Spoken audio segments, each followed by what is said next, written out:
दुनिया में जहां कुल संक्रमितों की संख्या 5,67,लाख के पार पहुंच चुकी है, मृतकों की तादाद 13,57,000 का आंकड़ा भी पार कर चुकी है। इस बीच अमेरिका में हालात और बिगड़ते हुए नजर आ रहे हैं। अस्पतालों में बिस्तरों में कमी देखी जा रही है। हालात को देखते हुए न्यूयॉर्क राज्य में स्कूलों को बंद करने पर विचार किया जा रहा है।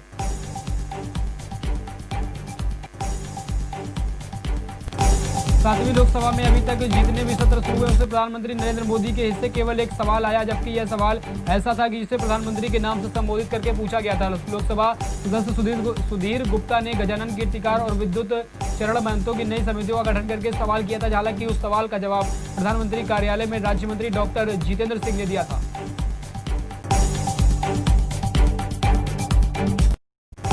अफगानिस्तान में तालिबान में बुधवार को शाम उत्तरी पूर्व शहर कुदुंज में हमला किया गया, जिसमें 7 नागरिकों की मौत हो गई। वहीं 6 अन्य घायल बताया जा रहा है, जिसमें महिलाएं और बच्चे भी शामिल हैं।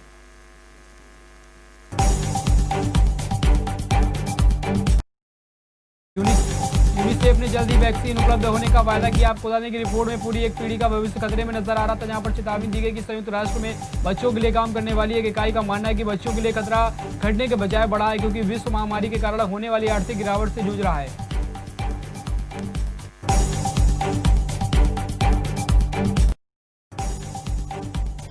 साल से ज्यादा चली जांच के बाद ऑस्ट्रेलिया के एक वरिष्ठ सैन्य अधिकारी ने स्वीकार किया है कि उसकी सेना अफगानिस्तान में आपराधिक गतिविधियों में शामिल थी। ऑस्ट्रेलियाई सेना के प्रमुख जनरल एंगल कैम्पबेल ने माना कि इस बात के पुख्ता सबूत है कि अफगानिस्तान में तैनात उनके सैनिकों ने कम से कम 39 अफगान नागरिकों को गैर कानूनी तरीके से हत्या की।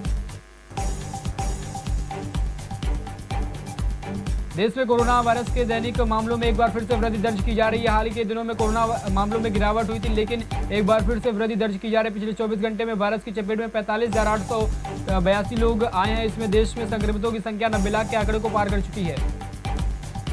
सुप्रीम कोर्ट ने केंद्र सरकार को हलफनामा दाखिल करके यह पूछा है कि आयुर्वेद, होम्योपैथी जैसा सिद्धा जैसे वैकल्पिक दवाएं को कोविड इलाज के लिए किस तरीके से और किस हद तक इजाजत मिल सकती है। शीर्ष अदालत ने मौखिक रूप से टिप्पणी की है।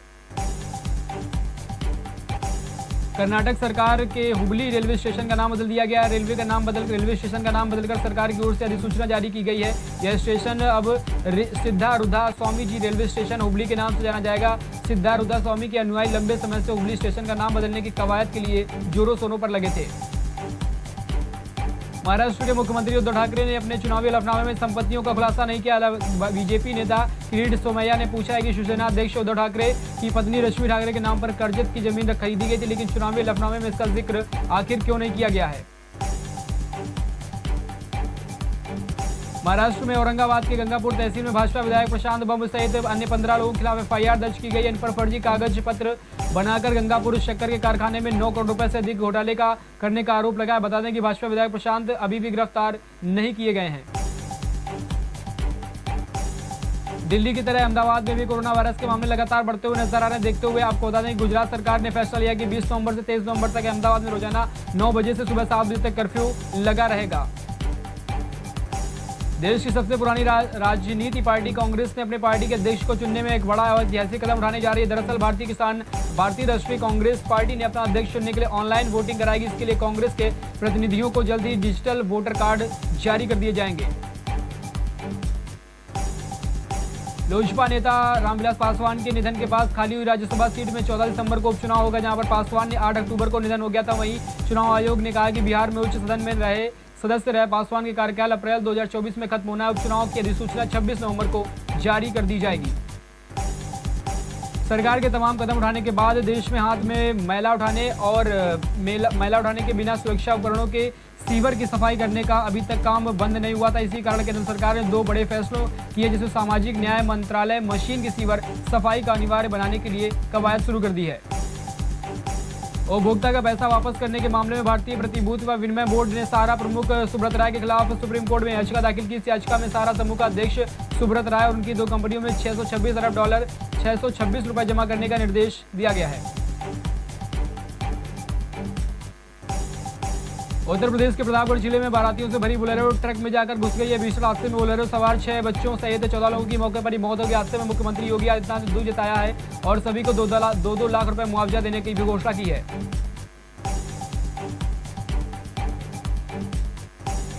उत्तर प्रदेश के फर्रुखाबाद जिले में घरेलू विवाद के चलते महिला ने फांसी लगाकर आत्महत्या कर ली। पति ने महिला का शव घर में लटका देखा तो खुद जाकर गांव के बाहर पेड़ पर लटक कर उसने भी फांसी लगाकर अपने आप को मौत के हवाले कर दिया।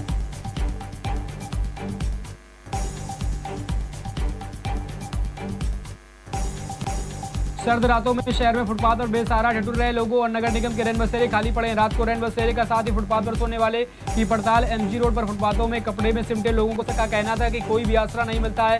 रात 10:15 पर खदारी चौराहे पर स्थित नगर निगम के रैन बसेरे में देखा गया कि बिस्तर सजे थे, लेकिन लोग वहां पर नहीं नजर आए। यूपी सरकार बोर्ड परीक्षा के पहले फरवरी 2021 में पंचायत चुनाव करने की तैयारी में। इसी के चलते कई जिलों में ग्राम पंचायतों में परिसीमन का काम शुरू कर दिया गया है।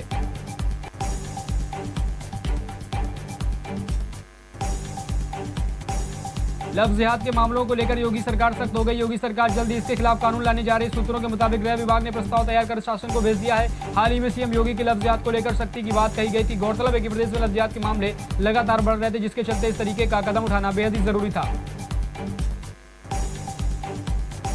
देश भर में कोरोना वैक्सीन को लेकर अभी ट्रायल तीसरे फेज पर पहुंचा है, लेकिन उत्तर प्रदेश सरकार ने लोगों ने वैक्सीन पहुंचाने की कवायद शुरू कर दी है। योगी सरकार एक कदम उठाने की आगे बढ़ती हुई नजर आ रही है। स्टोरेज और कोल्ड चेन का निर्माण कर भी काम शुरू कर दिया गया है।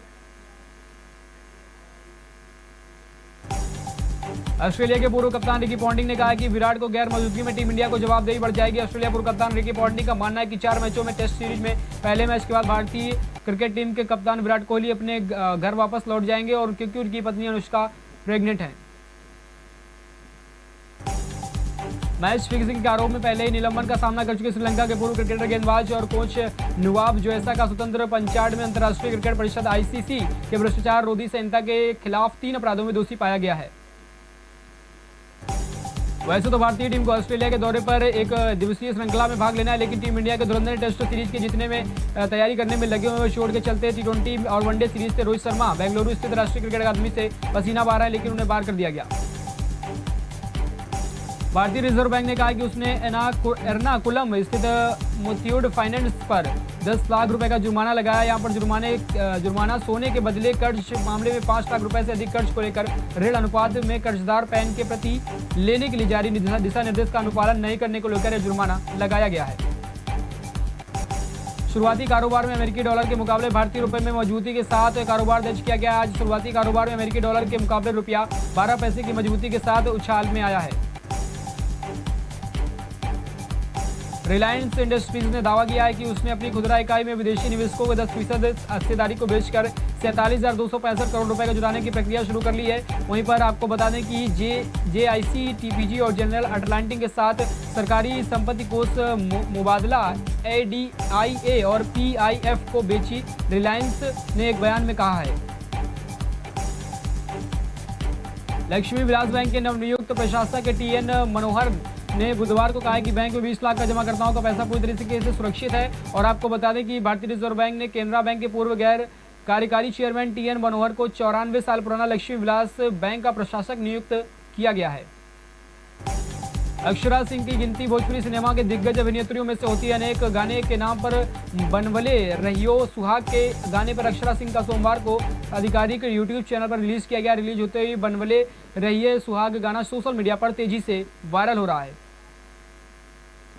बॉलीवुड सुपरस्टार सलमान खान और उनके परिवार के सदस्य कोरोना जांच निगेटिव पाए गए। मीडिया रिपोर्ट्स के अनुसार सलमान की निजी ड्राइवर और 2 कर्मचारी कोरोना संक्रमित पाए गए थे, जिसके बाद उनके परिजनों का कोरोना टेस्ट कराया गया, जो कि निगेटिव आया। और कयास लगाया जा रहा है कि बिग बॉस में सलमान खान की वापसी हो सकती है।